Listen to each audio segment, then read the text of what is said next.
Olá, seja bem-vindo de volta, seja bem-vinda de volta, professora Silvia Ferreira, para darmos continuidade à nossa conversa a respeito das redações, principalmente a redação discursiva, que é exatamente o objetivo e a solicitação da Banca Fundação Carlos Chagas. Já aparece para você, então, o tema da aula. Obviamente que você já, pelo raciocínio lógico apresentado, por todas aquelas observações que foram feitas em aulas anteriores, você já tem uma noção daquilo que você deve fazer.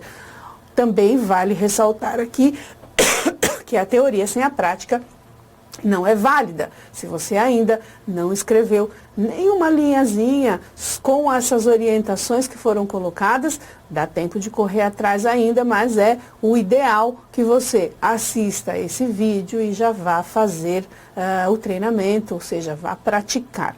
Nesse contexto, ou seja, se eu já apresentei tudo aquilo que você deve fazer, obviamente você já sabe aquilo que você não deve fazer, mas para confortar o seu coraçãozinho aí, nós vamos colocar e discorrer a respeito de alguns assuntos que são observados durante a correção do texto e que, portanto, sofrem os descontos, né? Aqueles famosos descontos lá no espelho de correção. Então, veja lá, principais defeitos de uma redação. Óbvio que você já sabe, pelo seu conhecimento de mundo, e portanto eu repetir aqui, que nós não podemos cometer barbarismo dentro do nosso texto, ou seja, escrever graficamente incorretamente determinadas palavras. Por exemplo, pesquisa com Z, prototipo está faltando acento, rúbrica tem aquele probleminha da silabada, ou seja, colocar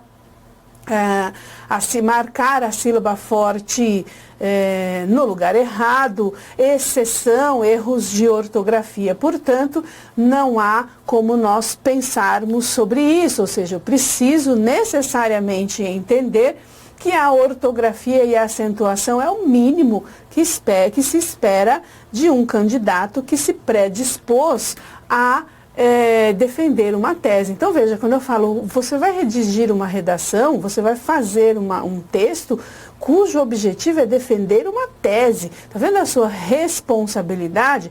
Logo, quando você escreve incorretamente, isso eu não estou dizendo só a respeito dos textos dissertativos. Qualquer escrita formal que você se depara com erros ortográficos, erros de acentuação, já causa uma certa, já perde um pouquinho a credibilidade desse texto. Então, olha só, são também considerados barbarismos os desvios semânticos, ou seja, o uso de uma palavra semelhante à que deveria ser empregado. Lembra lá do nosso parônimo? Então, veja lá, o eminente deputado presidiu a sessão. Obviamente que iminente é algo que está próximo a acontecer, ao passo que eminente seria uma autoridade de destaque, alguém importante. É preciso combater com rigor o tráfego de drogas. Você vai dizer, mas aqui até tem uma aproximação de sentido, né? Ou seja, você não deve deixar, ou a gente tem que combater aí as drogas de trafegarem pelas rodovias, pelas malhas ferroviárias, por exemplo. Sim, você pode até levar e tentar puxar a sardinha para o seu lado, mas o corredor vai falar, não. Neste caso, a palavra adequada deveria ser traficou, que é o comércio ilegal, e não o tráfego, que é o transitar, o movimentar. Maravilha? Então, continuando aqui, nossa informação, próximo defeito. Isso aqui eu posso dizer para você com conhecimento de causa. É um dos aspectos que os candidatos mais deslizam. Veja lá, a repetição, vocábulos muito próximos. Então, veja, não é que seja proibido você fazer o uso 2 vezes da palavra, mas considere que neste contexto nós temos a palavra Oscar, muito próximo, tá vendo? Ele inicia a oração subsequente também. Então, Oscar tinha um sítio. Um dia, Oscar resolveu viajar para o sítio. Obviamente, você já sabe que há um recurso gramatical que pode, sem problemas, evitar esse tipo de repetição. Ou você faz a elipse do termo e diz Oscar tinha um sítio e um dia resolveu viajar para lá, percebeu? Nesse caso, nós trocaríamos o sítio por um advérbio de lugar, colocaríamos aqui uma vírgula, conectaríamos a conjunção, a oração com uma conjunção. Então, Oscar tinha um sítio e um dia resolveu viajar para lá. Ou você poderia colocar um pronome que substitui o Oscar. Oscar tinha um sítio e um dia ele resolveu viajar para lá. De qualquer forma, nós não podemos repetir tão próximo aqui, ó, no mesmo período, no mesmo parágrafo, as palavras. Olha lá o exemplo 2. Ao divulgar a sua tabela de preços, a Sunab poderá anunciar a tabela de preços de frango vendido em corte, anexando-a à atual tabela de preços dos alimentos. 3 vezes a palavra preço. Obviamente que você pode fazer a elipse, você pode substituir por um sinônimo, você pode fazer o uso dos pronomes. Neste caso também, ao divulgar sua tabela de preços, a Sunab poderá anunciar também AD, tá vendo aqui, ó? Pode anunciar também AD ou ADO, né? Olha só, ADO, frango vendido em corte, anexando a AD, tá vendo? AD, preços dos alimentos. Poderia fazer aí o uso do pronome demonstrativo para evitar esta repetição. A ambiguidade também é um problema muito sério, dada a sua, mais uma vez, a sua missão de defender uma tese.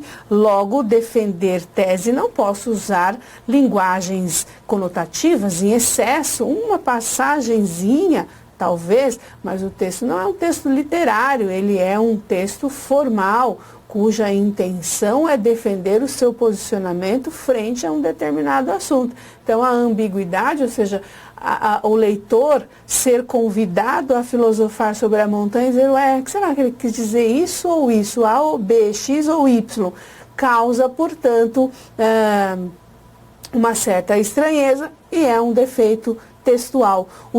É proibido entrar na loja de patins, tá vendo? Então, nesse caso, a loja vende patins ou a pessoa que vai adentrar a loja que está usando patins. O secretário anunciou a exoneração a seus assessores, tá vendo? O secretário anunciou a exoneração a seus assessores. Então, nesse caso, quem é que será exonerado? São os seus assessores ou é o próprio secretário?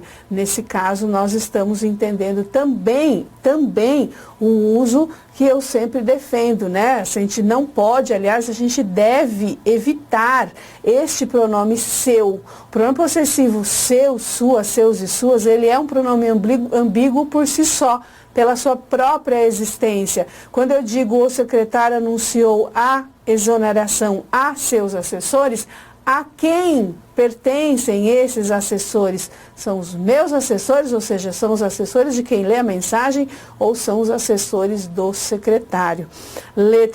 Aliás, a terceira frase, a polícia cercou o ladrão do banco, tá vendo? A polícia cercou o ladrão do banco na Rua Santos. Veja que nesse caso a gente também tem o problema da ambiguidade trazida pela palavra banco, por exemplo, né?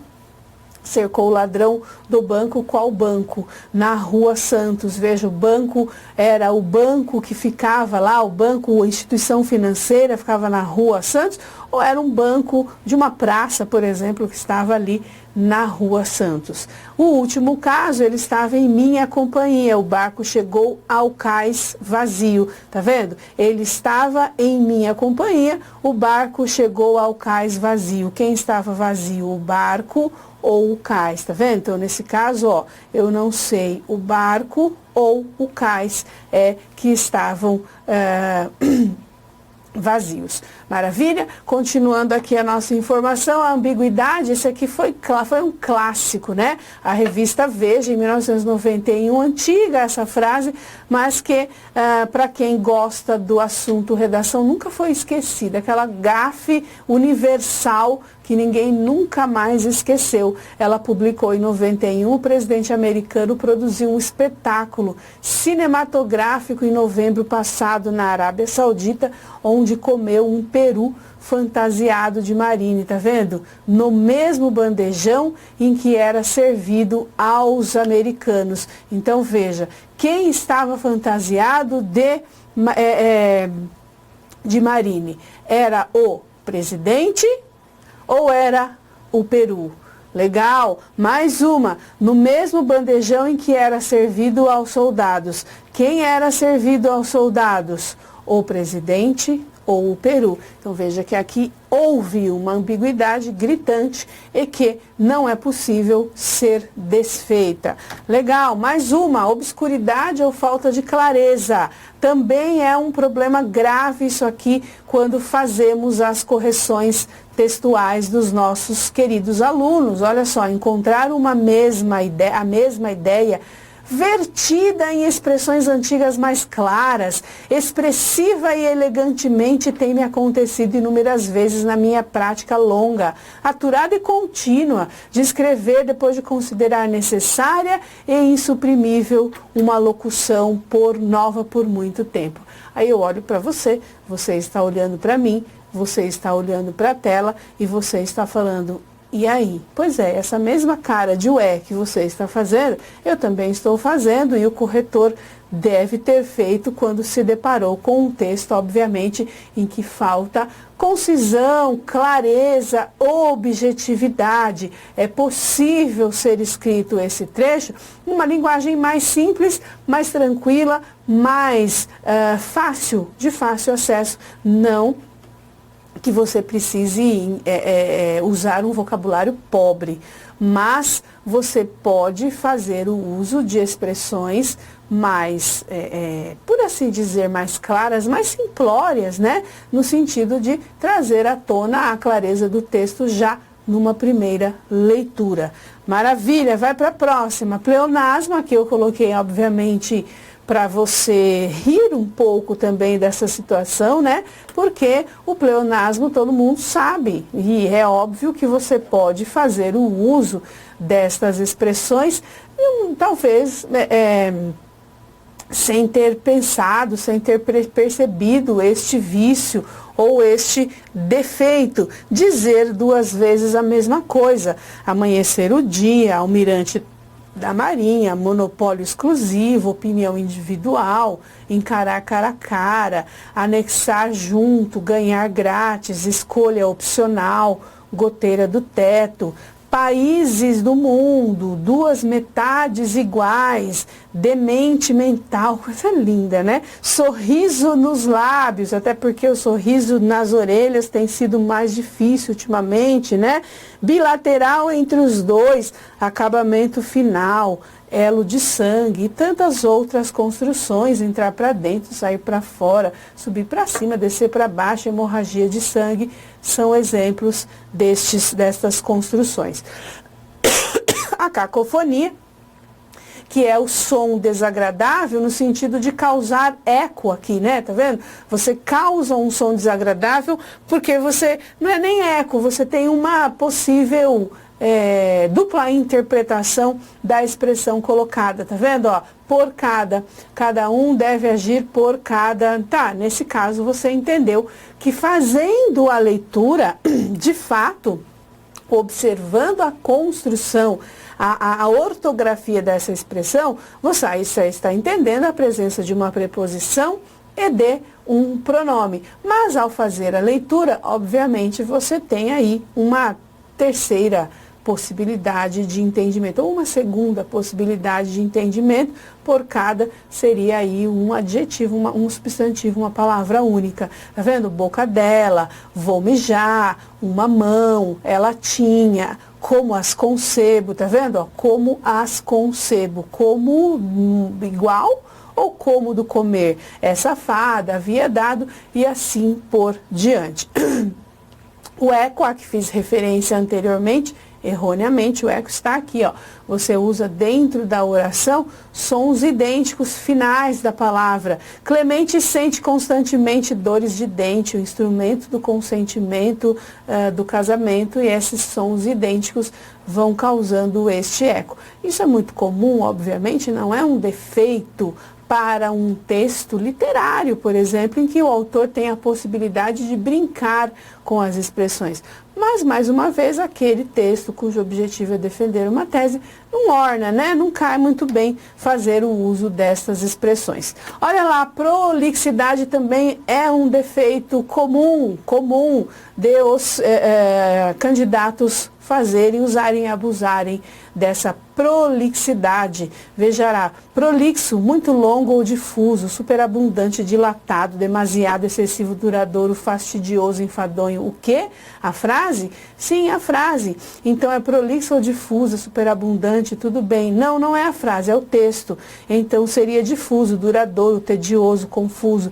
Diferente da frase? Não igual, não pode ser. Pois, se assim o fosse, teríamos de dizer difusa, duradoura, etc. Estamos falando de quê, finalmente? De prolixo.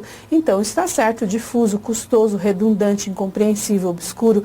Em relação à concordância, sim. Então, novamente, está tudo errado. O certo seria difusa, custosa e obscura. Percebeu que aqui a brincadeira que se faz nesse texto é exatamente o próprio autor do texto, lógico que aqui de uma maneira intencional, mas muitas vezes a prolixidade se dá exatamente quando o candidato nem pensou sobre o que ele ia escrever. Então ele fica como se fosse remendando, ele fica retomando a ideia. Por exemplo, não quero falar da palavra, eu quero falar da frase. Não, agora eu não quero mais falar da frase, eu quero falar do texto. Não, agora eu não quero mais falar do texto, eu quero falar da concordância. Então você vai abrindo várias janelas sem conseguir, com esse monte de janelas abertas, posicionar-se e seguir uma linha de raciocínio. Esse é o exemplo da prolixidade, quando você fica, como eu falei, o cachorro dando voltas em torno do próprio rabo. Você não consegue fixar o olhar ali sobre uma ideia, uma tese, uma argumentação e aprofundar e discorrer. E aí esbarra exatamente naquele texto confuso e com argumentos superficiais. Olha lá mais uma. Lugar comum ou chavões, isso aqui eu já falo sempre em aula para você, inclusive, né?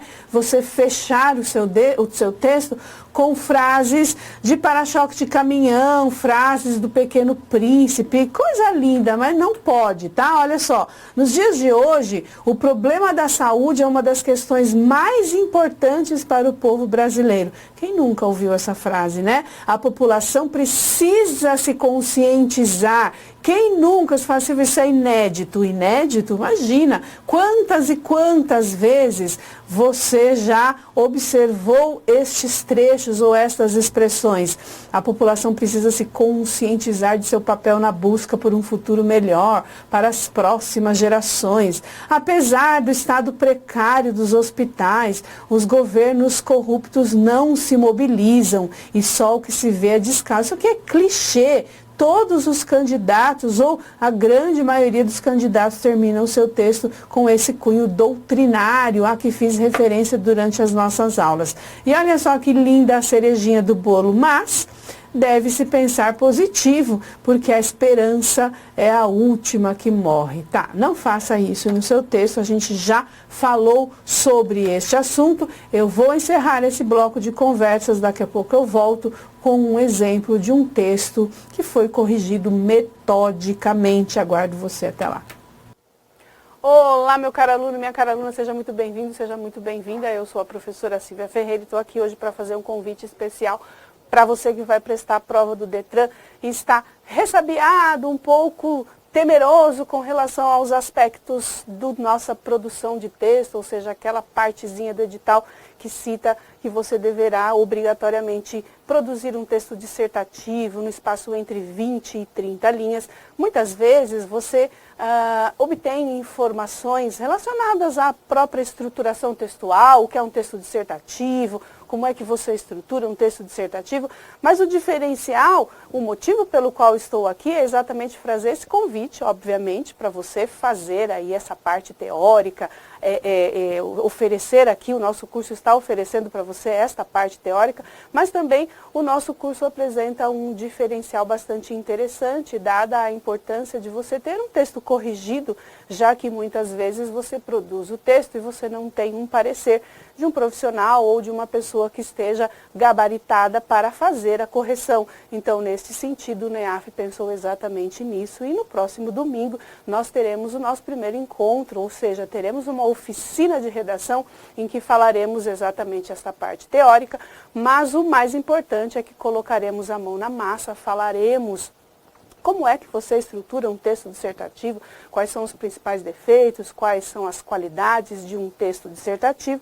Esse encontro, ele acontecerá no dia 26/5, a partir das 9 horas, ou seja, das 9 às 13, você terá aí o oferecimento destas teorias, ou seja, desta teoria, na verdade, o esquema, a estruturação de um texto, o que é coerência, o que é coesão, o que é progressão, que tipo de letra, quantas linhas, o que é paragrafação, o que é translineação. E o mais importante é neste sentido de que você precisa ter o recheio para você preencher os espaços das 30 linhas, o espaço das 30 linhas.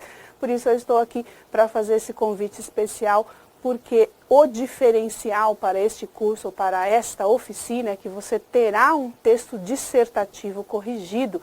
A professora Silvia, você vai enviar aqui para o NEAF, para o setor pedagógico do NEAF, a sua redação, a sua produção textual, com as orientações, obviamente, que serão passadas e fornecidas para você no próximo domingo, mas o interessante é que você enviará esse texto e eu farei a correção tanto em PDF quanto os comentários em áudio. Então você terá necessariamente, e a parte mais importante que eu julgo é você saber em que aspectos você ainda está pecando, quais aspectos já estão bem desenvolvidos, o que você precisa melhorar. Muitas vezes você tem a ideia se você está realmente usando uma argumentação convincente, se a sua estruturação está interessante, se a sua letra, por que não, está legível, e todo o aspecto da questão da avaliação do seu texto. Veja que nós teremos aqui, a banca, ela avaliará 3 tópicos na sua redação, é o conteúdo, a estrutura e a linguagem. Nós faremos os comentários desses quesitos na sua redação produzida. Então fica aqui um convite da professora Silvia Ferreira, juntamente com a equipe pedagógica do NEAF, para que você participe desta oficina e que você tenha aí a possibilidade de ter textos corrigidos e comentados, e os comentários, inclusive em áudio, e a sua correção em PDF. Próximo domingo, a partir das 9 horas, eu aguardo você. Até lá! Se você gostou do vídeo, não esqueça de curtir, não esqueça de comentar, não esqueça de compartilhar e deixa a dica para o nosso próximo vídeo. Até a próxima!